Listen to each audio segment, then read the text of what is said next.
Muy bien, ya está grabando. Bien, vamos entonces a continuar. En la clase anterior llegamos a esta ecuación para n de t, donde n es la concentración de trampas ocupadas. Esta ecuación nos describe cómo se van ocupando trampas de cargas durante la irradiación. Esta ecuación no hace distinción entre si son trampas para huecos o trampas de electrones, ¿no? En principio, si hubiera más de un tipo de trampas, deberíamos de tener una ecuación para cada tipo de trampa, ¿no? O alguna forma de mezclarla. Esta describiría como si fuera, a ver, aquí n... Ah, no es cierto, ¿no? Aquí estoy describiendo en general cómo se van formando defectos y cómo se van ocupando trampas, pero no me estoy metiendo con el tipo de trampas, ¿no? Este factor me dice qué tan rápido se van formando defectos nuevos por la radiación. Y lo que vemos es que tiene tiene dos términos en la suma, ¿no? Eh, el que acabo de subrayar aquí, de indicar, que aumenta linealmente con el tiempo. Es decir, que son, digamos, es un factor que me indica que espero que el material eh, que el material esté recibiendo portadores en trampas que se van a ir cargando, van a ir aumentando linealmente a medida que pasa el tiempo, ¿no? Y entonces, si tuviéramos nada más este término, podríamos en principio pensar que la respuesta a la dosis de todos los materiales podría ser más o menos lineal, porque aquí estoy llegando a un término que me dice que el número de trampas ocupadas va a ir aumentando linealmente con el tiempo, ¿no? Suponiendo que esas trampas fueran suficientemente profundas a la temperatura a la que estamos irradiando, ahí deberían de quedarse mayoritariamente los portadores de carga, de manera que los podría yo leer hasta que calentara el material, ¿no? Suponiendo que hablamos de termoluminiscencia. Sabemos que no es así en el sentido de que va a llegar el momento en que el material ya no pueda mantener este comportamiento, ¿no? O sea que este comportamiento sería válido lejos de la región de saturación del material. Y podemos observar que en la mayoría de los materiales hay un intervalo a bajas dosis, en donde la respuesta a la dosis de la termoluminiscencia aumenta precisamente de forma lineal, ¿no? Pero luego llega un punto en donde ya tiene un comportamiento saturativo, en donde ya el aumento ya no es proporcional. Luego incluso puede llegar la dosis a la que ya se detiene el aumento, o incluso puede disminuir la termoluminiscencia como función de la dosis, por efectos que pueden suceder, como que entre más defectos genero, también hay más probabilidad de que se recombinen esos defectos y se aniquilen. Cuando estoy lejos de la región de saturación todavía no tengo ese efecto. También puede tener daño el material.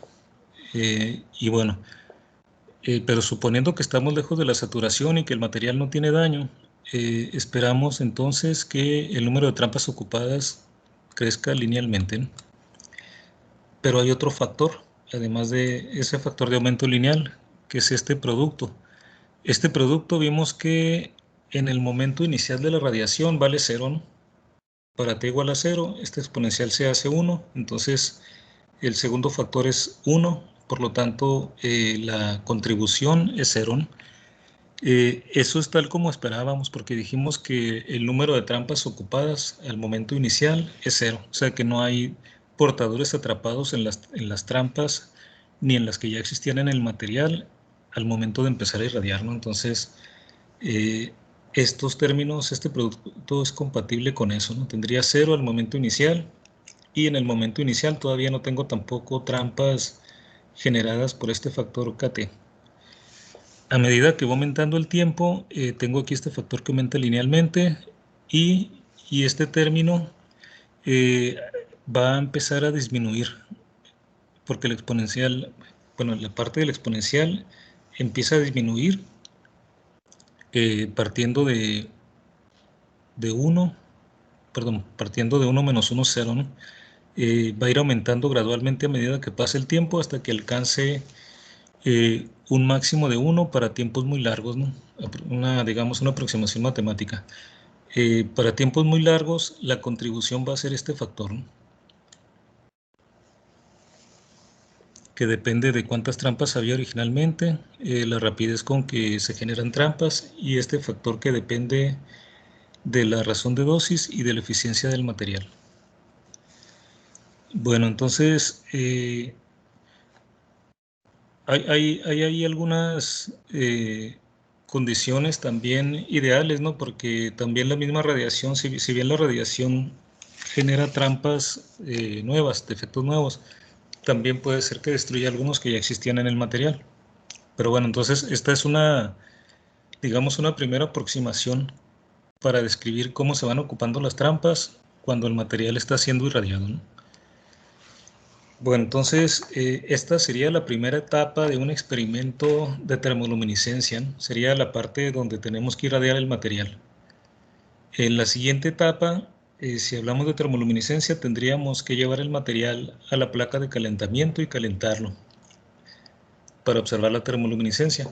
Pero resulta que existe un fenómeno que por mucho tiempo digamos, se dejó de lado, que es muy interesante. La termoluminiscencia presume que el material se irradia a una temperatura suficientemente baja para que no haya fosforescencia apreciable a esa temperatura de irradiación. De hecho, si ven en algunas definiciones de la termoluminiscencia, hacen especial énfasis en eso, ¿no? De que cuando definen la termoluminiscencia, dicen que la temperatura de irradiación del material se hace a una temperatura a la que la luminiscencia es baja. Entonces, eso no necesariamente es cierto, ¿no? Porque un material que irradiemos a temperatura ambiente puede llegar a tener trampas no muy profundas, de manera que la fosforescencia sea apreciable aún a la temperatura de irradiación, si irradiamos a temperatura ambiente. Entonces, hoy vamos a ver el primer modelo matemático aceptado de forma general para describir la termoluminiscencia, pero también ese mismo modelo realmente describe el fenómeno de luminiscencia persistente, que es precisamente esa fosforescencia que tiene el material a temperatura ambiente. Entonces, si irradiamos un material que tenga estas características de que emita una fosforescencia apreciable a temperatura ambiente, en cuanto empecemos a irradiarlo, poco a poco esa fosforescencia va a ir aumentando y la podemos medir ya sea mientras estamos irradiando o inmediatamente después de irradiar todavía se mantienen. Por eso se llama luminiscencia persistente. Tiene que ver con esta región en la tercera figura. En la tercera figura tenemos la fosforescencia. La cuarta también es fosforescencia, pero es la termoluminiscencia. La cuarta, que se refiere aquí explícitamente a la termoluminiscencia, asume que la temperatura a la que se irradió el material es tal que el material no presenta fosforescencia a esa temperatura de irradiación. Por eso aquí no vemos nada de fosforescencia. Y la figura indica que vamos a poder observar la fosforescencia hasta que calentemos el material. No simplemente dejando pasar el tiempo, sino que necesitamos calentar el material y al calentar el material entonces se observa la emisión termoluminiscente.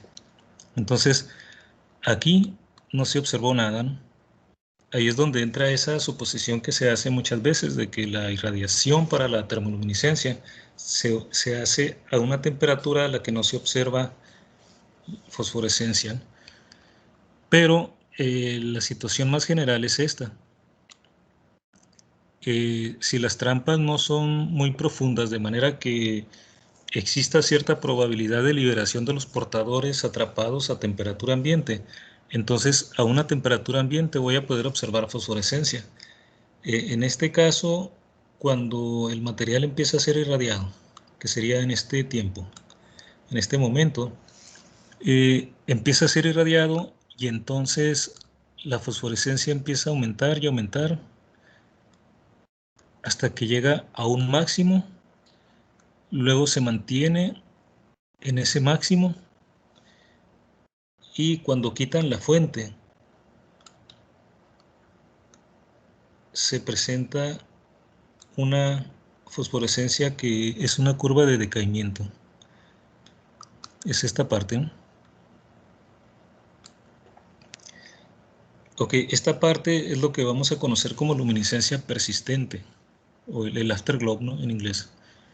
Entonces, el modelo de Randall-Wilkins describe tanto la termoluminiscencia como la fosforescencia a temperatura constante, ¿no? Porque aquí irradiamos el material a una temperatura constante T0. Sé que esto también se puede llamar fosforescencia o luminiscencia isotérmica, ¿no? Aquí el efecto donde la fosforescencia llega a un máximo y luego se mantiene, ocurre cuando ya, digamos, se están generando defectos, se están ocupando las trampas y a la vez están escapando al mismo tiempo que se están ocupando y desocupándose, y las que desocupan, las que se liberan a la temperatura de irradiación producen fosforescencia. Pero a medida que aumenta el número de defectos, también aumenta el número de reacomodos que los aniquilan, y por eso aquí ya no hay más, ¿no?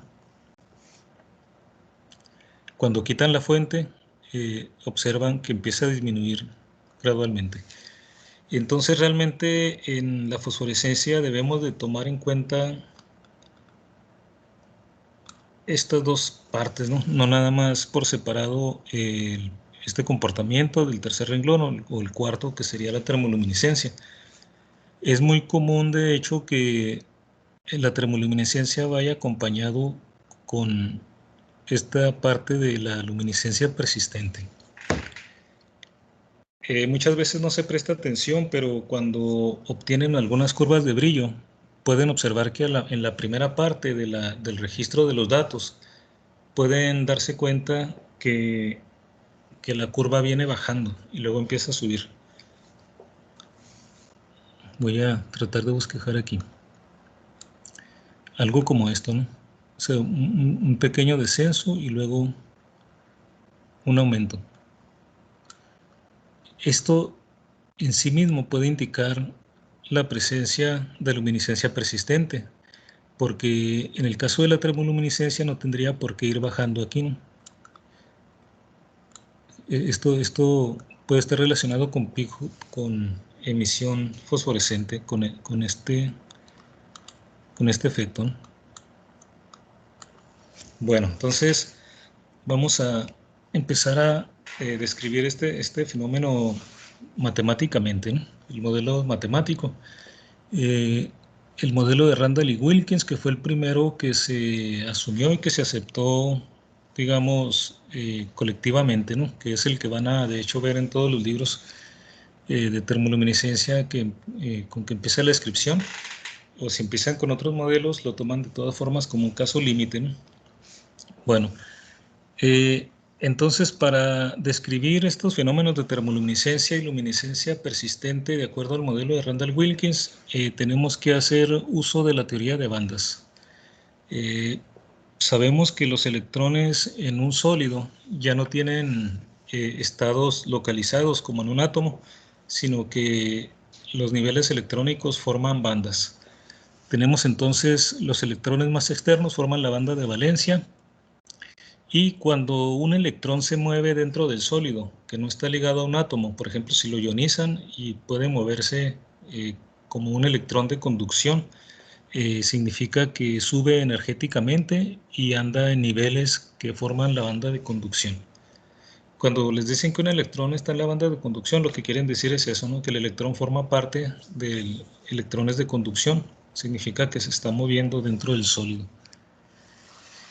Y bueno, en los diagramas de Jablonski dijimos que la fosforescencia se explicaba porque había niveles entre el estado base y el estado excitado, que en este caso son sustituidos en el sólido por la banda de valencia y la banda de conducción, y entonces aparecen estados localizados dentro de la banda de energías prohibidas, que pueden jugar el papel de trampas de portadores de carga.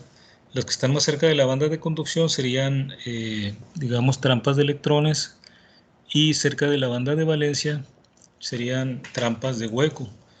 El hecho de por qué arriba son las trampas de electrón y abajo las bandas perdón, las trampas de hueco, tiene que ver aquí con la cuestión en la teoría de bandas, ¿no? Cuando se desarrolla formalmente, sale una definición de algo que se conoce como la energía de Fermi, que queda dentro del gap.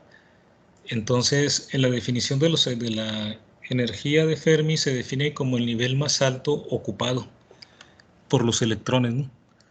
Entonces, de esa forma, estos que están arriba, el nivel de Fermi queda, digamos, de la mitad hacia abajo, ¿no? Para el caso de los aislantes y semiconductores. Entonces, porque él queda dentro del gap, y como entonces todos los estados ocupados por electrones deberían de quedar por debajo del nivel de Fermi, entonces las trampas de electrones tienen que quedar por arriba, ¿no? Porque un estado ocupado por electrón no podría ser una trampa de electrón. Una trampa de hueco sí puede ser un lugar donde esté atrapado, o un lugar que esté siendo ocupado por un electrón, ¿no? Porque trae carga negativa.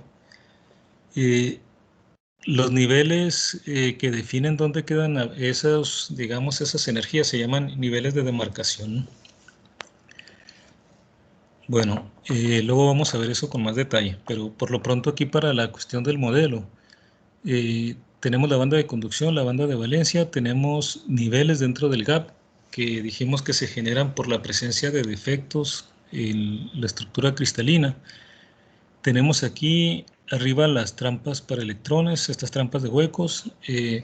La distancia en energía desde este nivel que constituye el nivel de energía para las trampas de electrones hacia la banda de conducción se llama energía de activación o profundidad de la trampa. La vamos a denotar con una E cursiva. Se llama energía de activación porque sería una medida de la energía que yo tendría que darle a un electrón que esté atrapado para que se libere y regrese a la banda de conducción. Bueno, entonces tenemos que un electrón que ya quedó atrapado aquí. Supongan que ya irradiamos el material, entonces salieron electrones de la banda de valencia, fueron a la banda de conducción y luego quedan atrapados aquí dentro en los estados localizados en las trampas, ¿no? Una vez que el electrón, bueno, mejor ya irradiamos el material, ya quedaron electrones, muchos electrones atrapados en trampas similares, ¿no? El modelo supone de hecho un solo tipo de trampa. Ya que, digamos, ya que se irradió el material, este electrón tiene siempre cierta probabilidad de escaparse de esa trampa por unidad de tiempo. Y esa probabilidad de escape por unidad de tiempo depende de la temperatura a la que esté el material.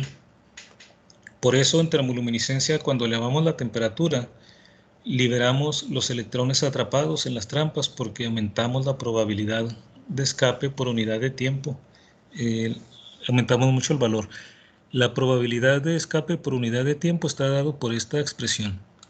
Entonces vean que depende de la profundidad de la trampa, depende de la temperatura. Esta tiene que ser la temperatura en Kelvin, la temperatura termodinámica, y depende también de un factor que se llama factor de frecuencia, esta S que está aquí. Las unidades del factor de frecuencia, como la probabilidad es probabilidad por unidad de tiempo y el exponencial no tiene dimensiones, entonces el factor de frecuencia tiene unidades de 1 entre unidades de tiempo, 1 entre segundos. La K que aparece aquí es la constante de Boltzmann, que es igual a 8.617 por 10 a la menos 5 electrón volts por Kelvin. Y entonces vean, si quiero que la trampa, perdón, que los portadores permanezcan más tiempo ahí en las trampas, ¿qué puedo hacer? Bajo la temperatura del material. Al bajar la temperatura, baja la probabilidad por unidad de tiempo de que el electrón se escape. Esta probabilidad es la misma para cada electrón que esté atrapado. y es probabilístico. Es decir que si me fijo en un electrón particular, va a durar un tiempo, otro va a durar otro tiempo, porque es probabilidad por unidad de tiempo, no significa que todos vayan a salir al mismo tiempo, ¿no? En la tremoluminiscencia salen todos alrededor de cierta temperatura porque ahí ya se aumenta mucho la probabilidad, entonces es muy baja la probabilidad de que algún electrón no se liberen. Pero si estamos irradiando a una temperatura a la que esta probabilidad sea suficientemente baja, puede ser que o observemos muy poca fosforescencia o incluso ni siquiera la alcancemos a medir, a detectar, ¿no? Que se estén escapando muy aisladamente electrón por electrón. Ahora, este factor de esta probabilidad también es válida mientras estamos irradiando. De hecho, mientras estamos irradiando, puede haber fosforescencia si hay trampas que no sean muy profundas en las que estén cayendo algunos de los portadores. Y más porque en un material pues existen diferentes trampas, o sea que habría muchos niveles de estos. Entonces algunos podrían estar muy cerca de la banda de conducción, de manera que mientras estamos irradiando se están escapando y está el material emitiendo fosforescencia, ¿no? De hecho, la mayoría de los electrones que llegan a atraparse durante la irradiación no se quedan en trampas, solo una menor parte de los que cayeron en trampas se quedan ahí, ¿no? No solo por este factor de probabilidad de escape por unidad de tiempo, sino por los efectos de recombinación que la misma radiación está generando mientras está incidiendo sobre el material. Bueno, entonces tenemos esta probabilidad por unidad de tiempo de escape. No les comenté de este factor de frecuencia. Este factor de frecuencia, en este modelo de Randall-Wilkins y en los siguientes que vamos a ver también, en Garlick-Gibson, se considera como constante. Luego vamos a ver hasta qué punto se puede considerar uno constante, ¿no? Vamos a ver que es una buena aproximación mantenerlo constante en el rango de temperaturas en que se hace un experimento de TL. Pero es una forma de, digamos, englobar efectos de lo que siente el electrón a su alrededor. Cuando el electrón está en una trampa, este es un diagrama nada más, ¿no? Donde decimos aquí hay un nivel de energía y aquí ponemos el electrón. Pero la realidad es que el electrón queda atrapado en cierto ambiente dentro de la estructura cristalina. Por ejemplo, lo puede haber capturado una vacancia de ion negativo y entonces queda una nube electrónica debido al electrón en esa región. Pero el electrón interacciona de alguna forma con los alrededores que tiene dentro del sólido. Tiene interacciones con los alrededores. Entre las interacciones con las que se tiene que ver el electrón, pues son las vibraciones térmicas del material, de todo lo que está a su alrededor, ¿no? Y entonces, si ustedes recuerdan en los problemas de mecánica cuántica, la partícula en una caja, las barreras de potencial, acuérdense que estrictamente hablando, estamos hablando aquí de problemas cuánticos, porque el electrón pues tendría que ser descrito con mecánica cuántica y las interacciones que lo mantienen en esa trampa también tendrían que ser descritas con mecánica cuántica. Por ejemplo, podría ser un electrón en una trampa, un electrón en un centro F. Podría ser modelado en una primera aproximación como una partícula atrapada en una caja, ¿no? Con ciertas barreras de potencial en los alrededores. Entonces, hay cierta probabilidad de que esas barreras no mantengan completamente confinado al electrón. Acuérdense que incluso aunque la energía de una partícula sea menor que la barrera, hay cierta probabilidad de que se salga, lo que conocemos como efecto túnel. En este caso, existiría esa probabilidad por unidad de tiempo para el electrón también de escaparse de la trampa, ¿no? Entonces, esto es importante porque al final de cuentas, desde el punto de vista teórico, siempre los portadores a la larga deberían de terminar escapándose. lo que nos interesa para aplicaciones prácticas es que ese tiempo promedio sea muy grande. Por ejemplo, comparado con un mes o con un año, incluso depende de las aplicaciones, pueden ser de muchos años, como sería necesario para fechado, ¿no? Pero siempre se puede escapar, ¿no? Por más profunda que sea la trampa. No puede ser, de hecho, más profunda que el Van Gogh, ¿no? Bueno, entonces, esta probabilidad depende de esos dos factores. Siempre hay que tenerlo presente. Bueno, de tres factores. La temperatura a la que esté el material. Eh, la temperatura es un factor muy importante porque cambia muy rápido esa probabilidad con la temperatura.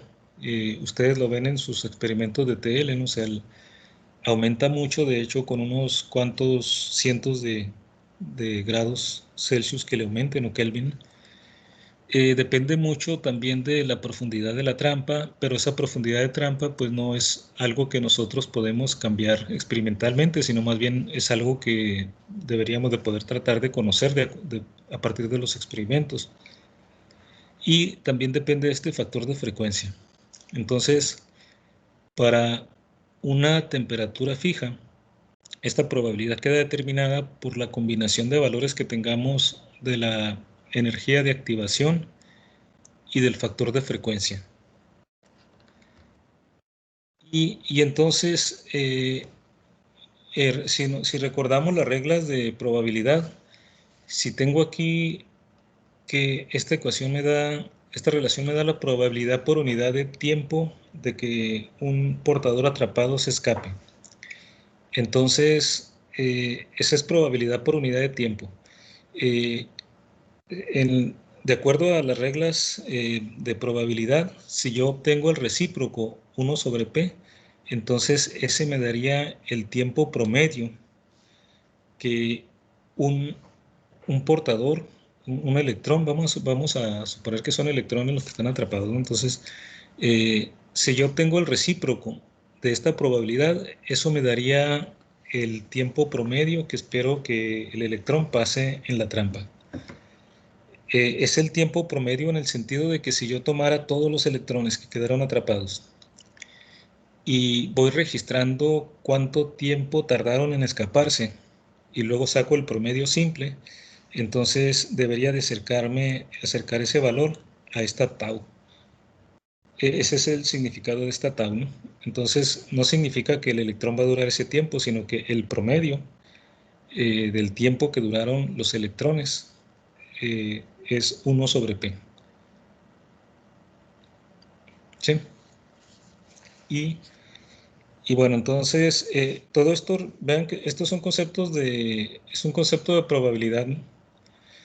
Algo así como si, digamos, si la probabilidad es un medio, eh,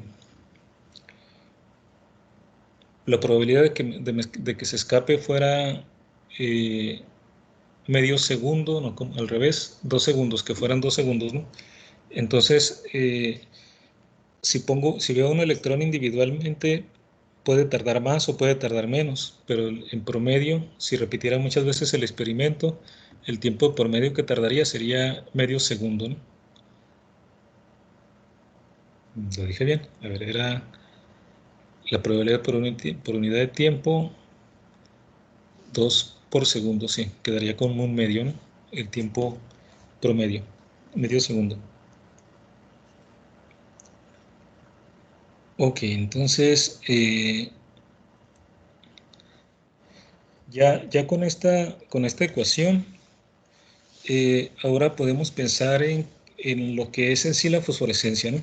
Aquí es probabilidad por unidad de escape, pero el escape de los electrones de las trampas, aquí tengo un electrón, cuando el electrón se escapa, se va a la banda de conducción. En ese momento no se genera luminiscencia, no se genera fosforescencia, ¿no? La fosforescencia se genera cuando un electrón que se escapa se recombina con una trampa de hueco, que en este momento se convierte en lo que llamaríamos un centro de recombinación. En este momento, en esta transición, es donde se emite fotones.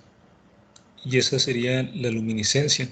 O sea, no cuando se escapa el electrón de la trampa, sino cuando se recombinan. Este proceso sería la parte de recombinación. Y entonces,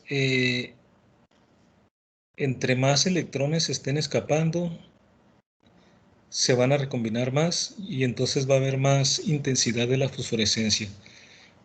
Por lo tanto, podemos concluir que la intensidad de la fosforescencia que observemos va a depender de esta probabilidad por unidad de tiempo, ¿no? Porque entre más alta sea la probabilidad, se van a estar escapando más electrones. Pero también depende de cuántos electrones haya, porque por más grande que sea esta probabilidad, si no hay electrones atrapados, o sea, si no hay electrones aquí en las trampas, no va a haber nada que se escape y entonces nada se va a recombinar. Entonces, la intensidad va a depender de esta probabilidad y va a depender también de la concentración de electrones que estén atrapados. Ahora, en el modelo de Randall-Wilkins se hace una aproximación o una, digamos, se hace una suposición, que esa suposición es lo que se conoce como la cinética de primer orden. La cinética, cuando hablamos de cinética de primer orden, lo que queremos decir es que cuando un electrón que se libera de una trampa,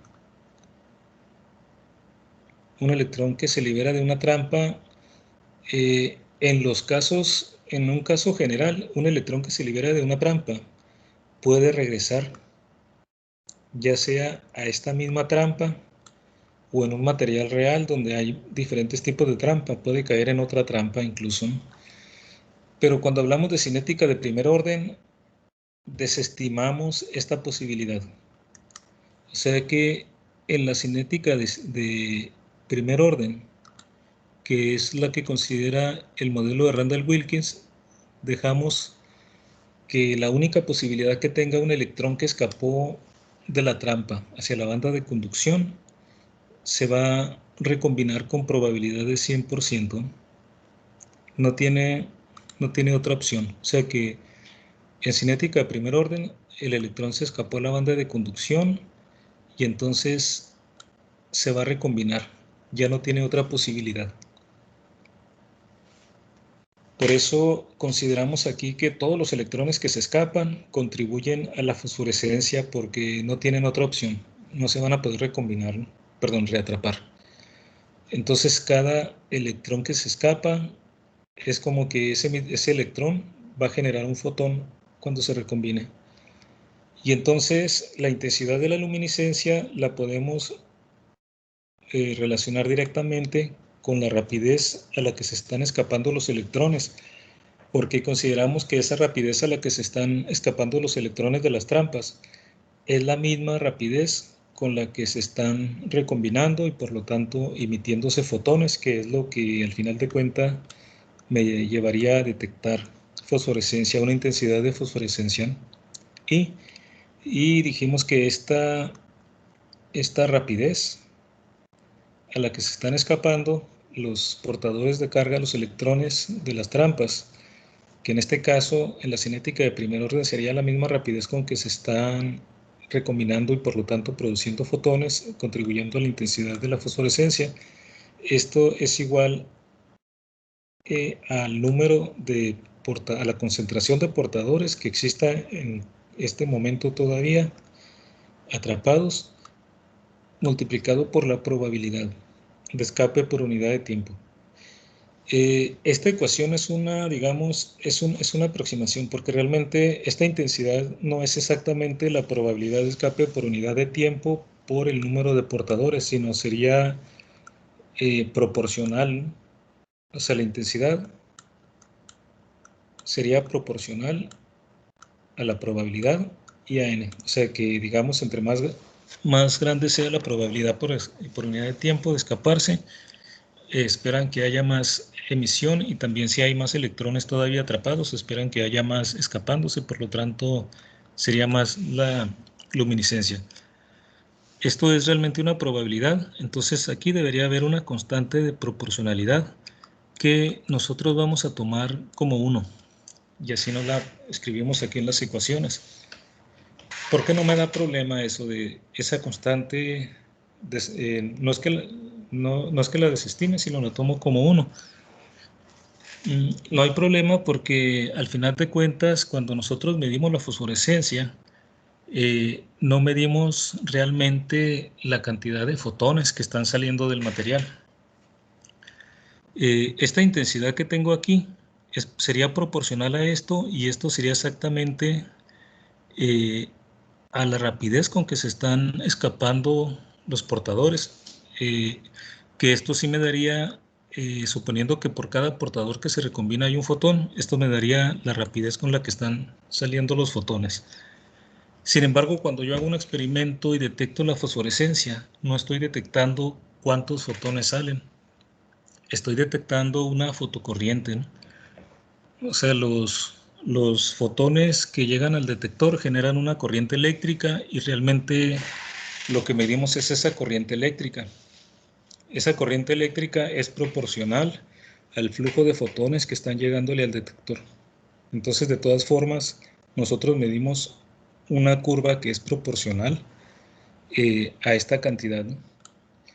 La podemos tomar como 1 porque al final de cuentas lo que nos interesa es la forma de esa curva que estamos detectando. Cualquier aparato que tengamos para medir la fosforescencia va a ser lo mismo. No estamos midiendo cuántos fotones, sino una cantidad, una corriente eléctrica que es proporcional al número de fotones. En la gráfica ustedes ponen intensidad, y en el eje vertical, en el eje horizontal ponen temperatura, pero realmente esta intensidad es una medida de la corriente eléctrica que se generó con los fotones que llegaron al detector. Pero sabemos que esta intensidad es proporcional realmente a la fosforescencia, y entonces la curva que me genere en algunos aparatos podría ser mayor, en otros menor, pero la forma debería de mantenerse, ¿no? Si está detectando todos los fotones por igual, cualquier detector, cualquier aparato, ¿no? Entonces, por eso no importa aquí, hacemos caso omiso de la constante de proporcionalidad o la tomamos igual a 1. Y entonces nos quedamos con esta ecuación diferencial. Y entonces esta ecuación diferencial me relaciona la intensidad que yo puedo registrar con la rapidez con la que se están escapando los portadores, que es la misma con que se están recombinando por ser cinética de primer orden. Y aquí aparece los parámetros del material, están aquí en esta P, porque acuérdense que esta P es el factor S por E a la menos E sobre KT. Vamos a quedarnos con esta parte de la ecuación diferencial. Entonces, nos quedamos nada más con esta parte para resolver y encontrar n en función del tiempo. Queremos encontrar n en función del tiempo porque si encontramos n, entonces aquí yo sé que la intensidad la voy a poder obtener multiplicando la probabilidad por n. Y entonces vamos a resolver esta ecuación diferencial con el segundo y tercer término, y luego regresamos al primero y tercero, la relación, para tener la intensidad. Y bueno, esta ecuación que tenemos aquí, esta ecuación diferencial, es la que resolvemos para encontrar la intensidad de la luminiscencia. Aquí tengo intensidad en función del tiempo.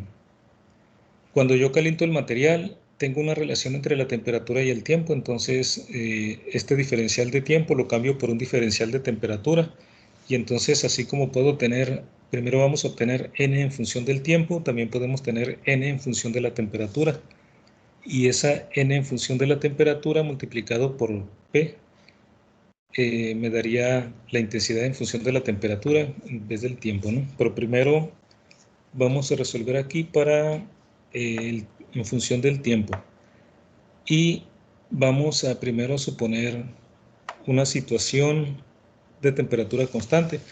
Ya estamos suponiendo de hecho la aproximación de cinética de primer orden. que es que no hay posibilidad de reatrapamiento. Entonces, partimos de esta ecuación diferencial y recordamos que la probabilidad la podemos expresar de esta forma. Entonces, vamos a escribir esta probabilidad aquí y entonces obtendríamos esta tercera ecuación. La derivada de n respecto a, entre n, perdón, no es entre n, es el diferencial de n entre n es igual a menos s por e a la menos c sobre kt por el diferencial de tiempo. Aquí tenemos un factor, este exponencial es otro factor y el diferencial de tiempo. Aquí, para llegar a esta ecuación, tenemos esta que de antes, bueno, aquí al lado teníamos el n ya intercambiado con el diferencial de tiempo para poder resolverlo. La n se fue a la izquierda y el diferencial de tiempo a la derecha. Ok, entonces básicamente esta es la ecuación que vamos a resolver. Dependiendo de cómo consideremos la temperatura, vamos a tener la luminiscencia persistente o isotérmica o la termoluminiscencia. Entonces vamos a suponer primero que tenemos una temperatura constante. Si tenemos una temperatura constante, entonces eso no va a ser termoluminiscencia porque si mantenemos la temperatura constante no podemos tener algo que sea función de la temperatura, ¿no? Y bueno, entonces aquí hay que resolver esta ecuación diferencial. Bueno, aquí en la izquierda tendríamos que resolver tomando como límites de integración desde el momento inicial en que la concentración de trampas era N0 hasta cualquier momento posterior T, donde la concentración de trampa sea N de T.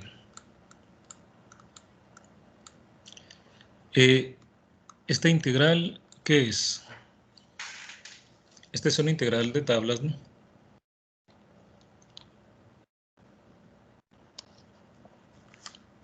¿Qué sería?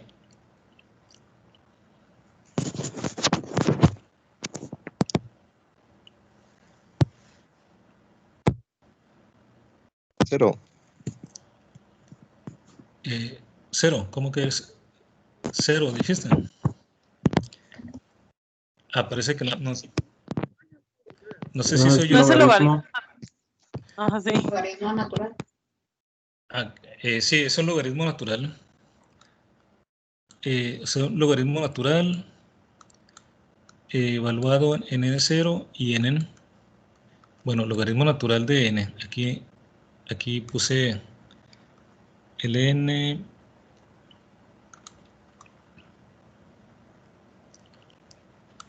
Aquí no hay problemas de que no se pueda borrar el pintarrón. Ok, entonces esta integral es un logaritmo natural de n0.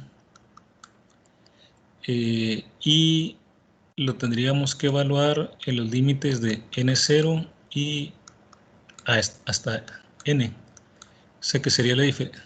Aquí otra vez. Esta n0 no va, ¿no? Porque eso va a ser cuando lo evalúe aquí. Ahorita lo voy a quitar de una vez.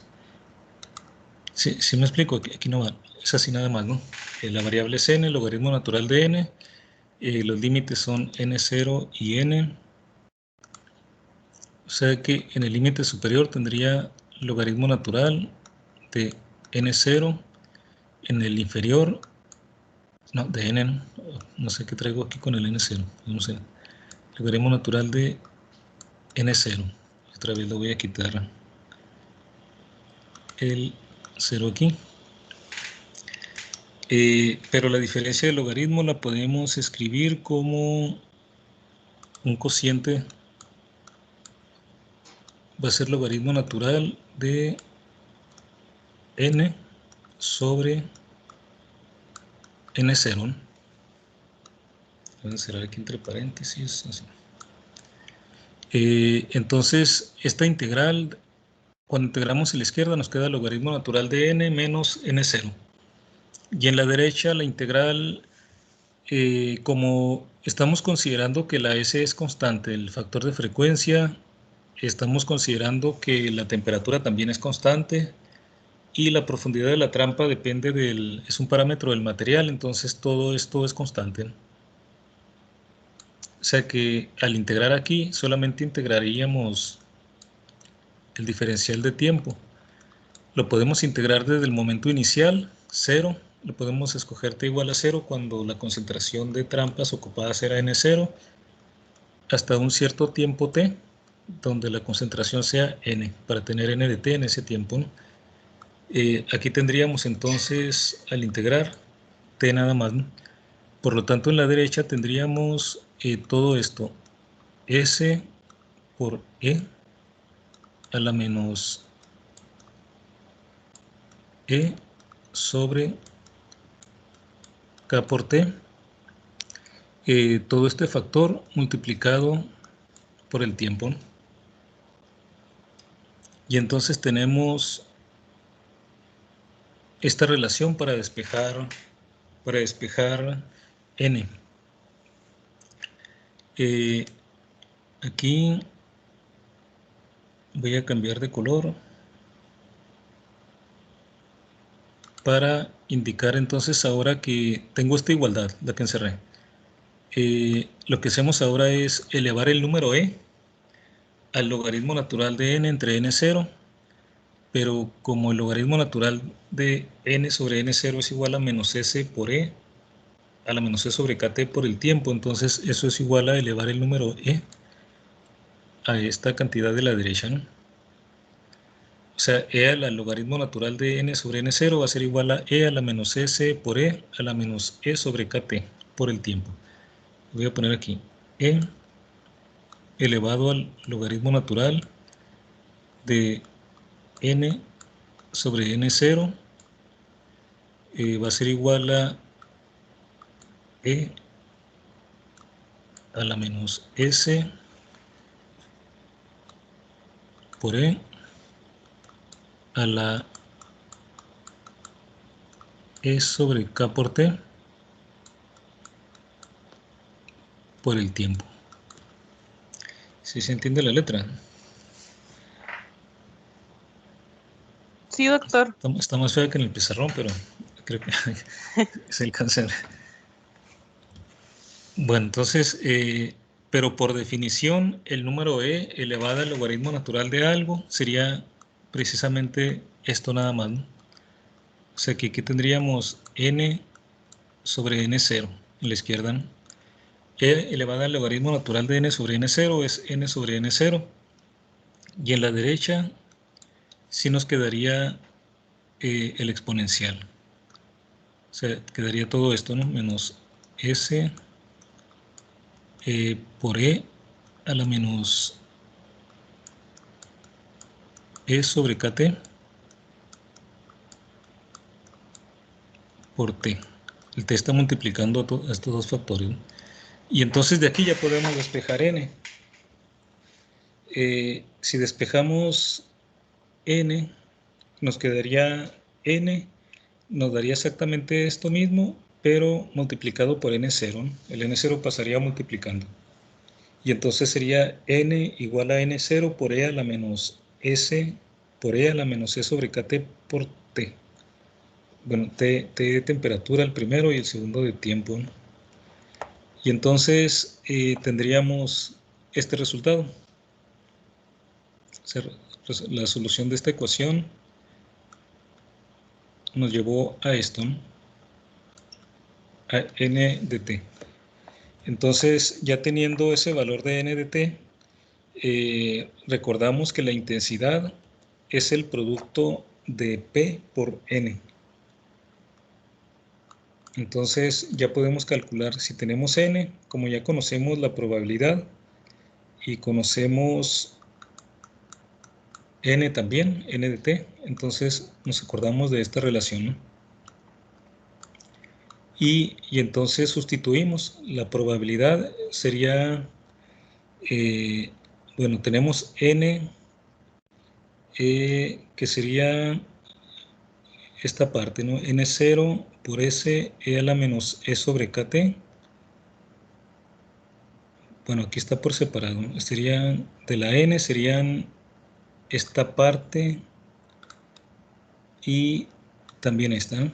La que está subrayado en subrayado simple serían N de T, ¿no? Y la parte que corresponde a la probabilidad sería la que está doblemente subrayada, esta parte, ¿no? Entonces, esta sería N y la que está subrayado doble sería la probabilidad de escape por unidad de tiempo. Entonces, ya el producto nos daría esta expresión para la intensidad de la fosforescencia en función del tiempo. Sí, y entonces esta expresión que tenemos aquí, de hecho, esta es la expresión para la luminiscencia persistente. Cuando ustedes miden luminiscencia persistente, ven que es una curva que cae más o menos como un tipo, a simple vista lo podemos ver como un exponencial. Y aquí lo podemos confirmar porque vean, ¿qué pasa para el t igual a 0? Podemos simplificar bueno, esta es la expresión completa, ¿no? Entonces, pero podemos considerar qué pasa para t igual a 0. Por ejemplo, para t igual a 0, la intensidad en el momento inicial la podemos llamar I sub 0. En ese caso me daría 1 este exponencial, ¿no? El segundo exponencial sería 1 porque si t se hace 0, este exponencial se hace 1. Y entonces la intensidad inicial sería esta parte, ¿no? N0 por S por E a la menos C sobre KT. No recuerdo si así aquí lo escribí. Entonces, la intensidad I0, que es la intensidad para t igual a 0, la obtenemos haciendo t aquí en el resultado que obtuvimos. Si hacemos t aquí, entonces este factor se vuelve 1. Y entonces tenemos esta ecuación. Este factor se hizo 1, tenemos nada más N0 por S, E a la menos C sobre KT. Y entonces, como eso lo obtuvimos haciendo t igual a 0, le llamamos I0 a todo esto, ¿no? Todo esto que nos quedó aquí. Y entonces podemos expresar la intensidad para cualquier tiempo como ese valor I0, que lo englobamos ya aquí, en vez de escribir todo esto, por el exponencial E a la menos ST por E a la menos C sobre KT. Ahora, este factor S por el exponencial E a la menos C sobre KT es precisamente la probabilidad de escape por unidad de tiempo, ¿no? Entonces podemos escribir aquí en el exponencial E a la menos T, aquí está T, y cambiamos S por E a la menos C sobre KT por la probabilidad, porque S por E a la menos C sobre KT es la probabilidad de escape por unidad de tiempo, y entonces podemos escribir la intensidad de esta forma, ¿no? Vean que la expresión completa es esta que está arriba, pero la idea de llevarlo a esta forma más simple es para observar el comportamiento general. Y ya como último paso, nos acordamos que el inverso de la probabilidad es el tiempo promedio, tau. O sea, el 1 sobre P es igual a tau, entonces P es igual a 1 sobre tau, ¿no? Y entonces cambiamos la P por tau, recordando esta relación, que son el recíproco, ¿no? Y entonces me queda esta expresión. Y entonces, aunque aquí tengo la expresión completa, a veces esto se hace para visualizar más fácil cuál es el comportamiento que esperamos de una curva experimental. Porque aquí ya nos damos cuenta, esto es constante, la tau también es constante, porque si la temperatura es constante, la P es constante, ¿no? Entonces, al final de cuentas, esta es una curva que solamente va a depender de T de una forma como un exponencial negativo. Y entonces esta sería la forma de una curva de luminiscencia persistente. Tendría que decaer de acuerdo con el modelo de Randall y Wilkins como un exponencial negativo. El I0 puede cambiar, tau también, pero si los mantengo constantes para valores fijos, entonces el comportamiento completo está gobernado por este exponencial negativo.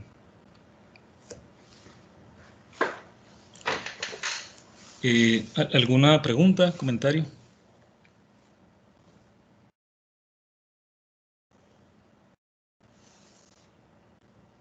¿No? Bueno, entonces... Por mi parte, sí. no, doctor, está todo claro. Ok, muy bien. Entonces Sí. vamos a... Sí, adelante. No, que sí está claro también. Ok, muy bien. Entonces, tenemos este exponencial negativo. Si lo graficamos, tenemos curvas como estas. Esta curva, de hecho, es una simulación que hizo Lucero. Es de Lucero, ¿verdad, Lucero? Sí. Sí, aquí, ven, aquí está, son unas simulaciones que hizo con esta ecuación. Bueno, es con la ecuación completa, ¿no? Esto lo simplificamos para ver matemáticamente así sin hacer cálculo. Ya vemos que es un exponencial negativo, ¿no? Pero si queremos hacer, digamos, la gráfica ya con más detalle, tendríamos que basarnos en esta solución completa, ¿no? Entonces, estos cálculos son con esa expresión, el que está aquí primero. Aquí está considerando una temperatura, aproximadamente una temperatura ambiente, unos 300 Kelvin, y está manteniendo constantes los parámetros excepto la profundidad de trampa. Aquí la idea es darnos cuenta que esperaríamos dependiendo de la profundidad de trampa, ¿no? Entonces, se consideran tres profundidades de trampa, una de 1.15 electron volts, una de 1.20 y otra de 1.25. Entonces, vean, ¿cuándo esperarían tener más luminiscencia persistente? Inmediatamente después de dejar de irradiar, cuando la trampa sea menos profunda, ¿no? Y entonces aquí vemos que corresponde, el modelo matemático corresponde con lo que se observan. La trampa menos profunda, que es la que tiene más probabilidad de escape por unidad de tiempo, es la que nos lleva a una mayor intensidad al inicio. Luego, la profundidad intermedia da una intensidad intermedia de luminiscencia persistente al inicio. Y la trampa más profunda es la que genera la fosforescencia más débil al inicio. Pero luego, ¿qué pasa? Luego se cruzan porque la que tenga más probabilidad, la que tenga más intensidad al inicio, como aquí está considerando que se quedaron el mismo número de electrones atrapados inicialmente. Entonces, para las trampas menos profundas hay más probabilidad de escape por unidad de tiempo, entonces se escapan más rápidamente. Como se escapan más rápidamente, generan emisión más intensa al principio, pero también se van quedando vacías las trampas más rápido, de manera que más rápido que las otras trampas de profundidades más grandes. Van a dejar de emitir porque digamos, aquí cuando ya se cruza con la roja, aquí ya hay muy pocos portadores atrapados para el caso de la trampa menos profunda, entonces aunque la probabilidad de escape por unidad de tiempo es mayor, el producto de la probabilidad por el número de electrones que todavía quedan atrapados es menor en el primer caso que en el segundo, porque en el segundo la probabilidad es menor, pero la n sigue siendo mayor, probablemente mucho mayor que en el caso de la primera trampa, ¿no? Entonces, por eso aquí empieza emitiendo eh, menos intenso en la trampa que estamos describiendo aquí con rojo, la gráfica. Pero precisamente como hay menos intensidad, significa que se han escapado menos electrones, quedan mucho más electrones todavía, y aquí ya, en la primera ya se fueron prácticamente, no la mayoría. Entonces aquí en el cruce la intensidad de cada una es la misma, pero de allí en adelante la segunda trampa sigue emitiendo todavía, mientras que la primera ya, como se van los electrones muy rápidamente, va a ser más intensa al principio, pero decae más rápidamente, ¿no? Y La tercera, que es la trampa más profunda, es todavía menos intensa al inicio que la segunda, se va a cruzar más adelante con la segunda y va a mantenerse emitiendo más tiempo pero, que la segunda. Entonces vean que este es un comportamiento general, ¿no? Si queremos luminiscencia persistente intensa, nos convienen trampas poco profundas, pero normalmente esas trampas poco profundas esperaríamos que duraran menos tiempo, ¿no? Suponiendo que todas se carguen con la misma concentración de aportadores inicialmente. Claro que, por ejemplo, si tuviéramos que estas trampas más profundas se llenaran más, pudiera ser que la intensidad, de hecho, va a ser mayor también que la que se observa aquí, ¿no? Porque la intensidad depende de la probabilidad, pero también de qué tanto capture la trampa. Entonces, estas curvas son suponiendo que todas las trampas se cargaron igual al inicio, después de la irradiación. Sí. Eso sería diferentes curvas con diferentes profundidades de trampa, ¿no? Estas son curvas hechas en MATCAD, ¿no? Se pueden hacer también en otros programas, pero creo que el MATCAD a mí me gusta porque es muy sencillo pues poder ahí hacer varias cosas, ¿no? Que en otros se tiene que ser un poco más laborioso y además es muy visual. Aunque aquí la gráfica está hecha en Origin, se llevaron los datos a Origin y ahí se le dio forma. Bueno, aquí están también otras simulaciones, precisamente aquí tienen la misma profundidad de trampa, pero están suponiendo que se irradió el material a diferentes dosis. Para obtener estas curvas teóricas, la dosis la cambiarían ustedes en sus datos de inicio, cambiando el N0, ¿no? Porque el N0 es la concentración inicial de trampas ocupadas. Entonces, si suponemos que esa concentración inicial de trampas ocupadas es proporcional a la dosis que le demos al material, entonces una forma de graficar curvas a diferentes dosis es cambiar N0, ¿no? Entonces aquí están las curvas de luminiscencia persistente para el modelo de Randall-Wilkins para diferentes valores de N0, que sería como para diferentes dosis, ¿no? Y entonces vemos un comportamiento en todas como exponencial negativo, pero a medida que aumenta N0, es decir, para dosis mayores, la intensidad va siendo mayor.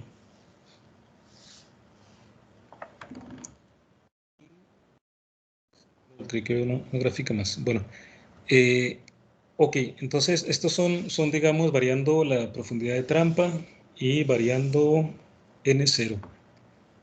Se puede variar también la temperatura.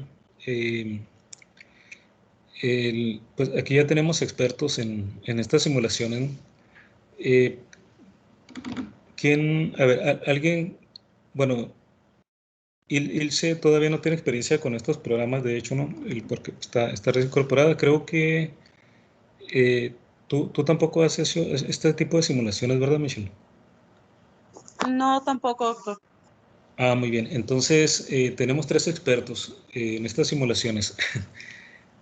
Entonces, creo que está bien porque vamos a tener tiempo para que en la segunda ronda de exposiciones podemos enfocarnos al MATCAD, ¿no? Para que, o sea, para que vean cómo se hacen estas simulaciones. ¿Sí? ¿Les parece bien a los expertos en MATCAD? Sí. Sí. Ok. Sí, entonces creo que ya, ¿cuántas exposiciones faltan? Ya vamos a empezar otra ronda, ¿no? Entonces, ahí ustedes los enfocarían en el MATCAD y dependiendo cómo vaya el tiempo, a lo mejor vemos un poco de la cuestión de los ajustes, ¿no? Pero por lo menos lo del MATCAD, que de seguro vayamos para que Michelle y también Ilse ya vayan familiarizándose con esto. Es muy útil no nada más para esto de esto que veamos en TL, sino en otras materias también les puede ayudar en mucho, ¿no? Ok. Bueno, vean, aquí ya podemos ver algo relacionado con la dosimetría, ¿no? Porque aquí, en estas curvas que corresponderían a simulaciones de luminiscencia persistente a diferentes dosis, ya vemos que hay un aumento de la intensidad de las curvas de decaimiento de luminiscencia persistente al aumentar la dosis. Entonces, así como en termoluminiscencia, graficamos el área bajo la curva en función de la dosis eh, para hacer ajustes que nos permitan estimar dosis. Aquí podemos hacer lo mismo y entonces la luminiscencia persistente también puede usarse como una técnica dosimétrica, porque si responde de manera proporcional a la dosis, entonces yo puedo en principio calibrar y entonces asociar una determinada intensidad de luminiscencia persistente a una dosis, ¿no? Si yo calibro irradiando con dosis conocidas, obtendría intensidades conocidas y entonces ya me voy a la práctica, mido una curva de decaimiento de luminiscencia persistente, mido su intensidad y veo a qué dosis le correspondería esa intensidad, ¿no? Ya hay dosimetría termoluminiscente que está bien establecida. ¿Para qué querríamos esta luminiscencia persistente? Resulta que tendría otro tipo de aplicaciones. La luminiscencia termoluminiscente, eh, en la dosimetría termoluminiscente, normalmente los dosímetros se están exponiendo por periodos en promedio como de un mes. Durante un mes están captando la dosis a la que el dosímetro se expone. Es una dosis que se acumula y se mide en una sola exhibición, pero se pierde toda la información de qué pasó en los tiempos intermedios. Supongamos que se estimó una dosis de 5 micrograys en la lectura de termoluminiscencia de un dosímetro. Ustedes no saben si esos micrograys se lo recibió digamos, el material que haya sido expuesto. No saben si lo recibió durante todo el mes de forma uniforme o tal vez se expuso en cuestión de minutos o segundos a la mayor parte de la dosis.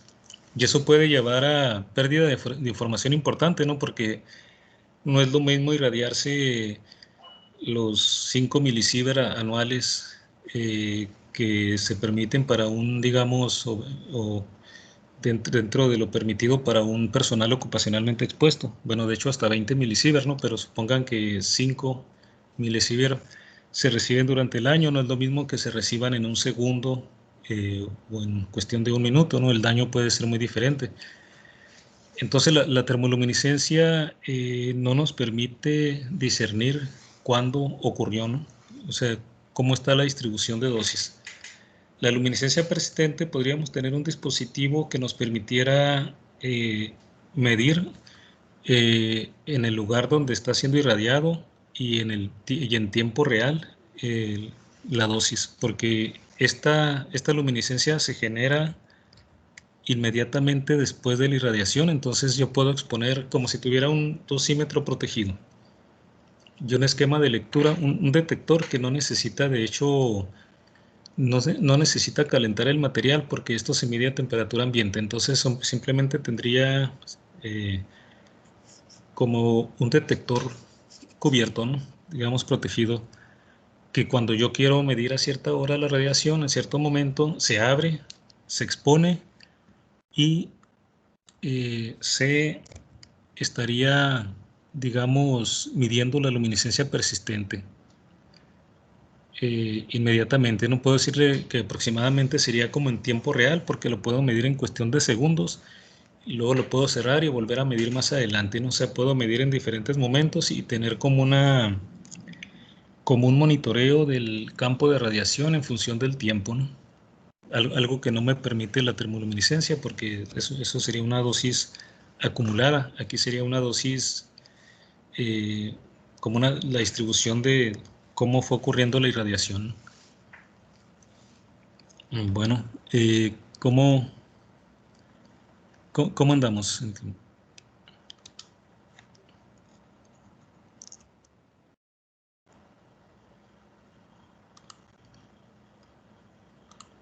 ¿Cómo vamos?